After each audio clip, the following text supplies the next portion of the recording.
Yeah, but a lot of these teams right here, they are not their top teams. For example, Russia, who is a power, they are not sending their top team at all.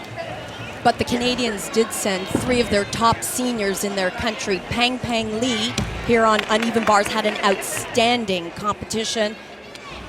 Earlier this year, she already competed in London at the test event, placed 5th on uneven bars at that competition. This is one of her strengths. Yeah, she's great. You know, I mean, a lot of difficulty, does a tremendous amount of different looking skills.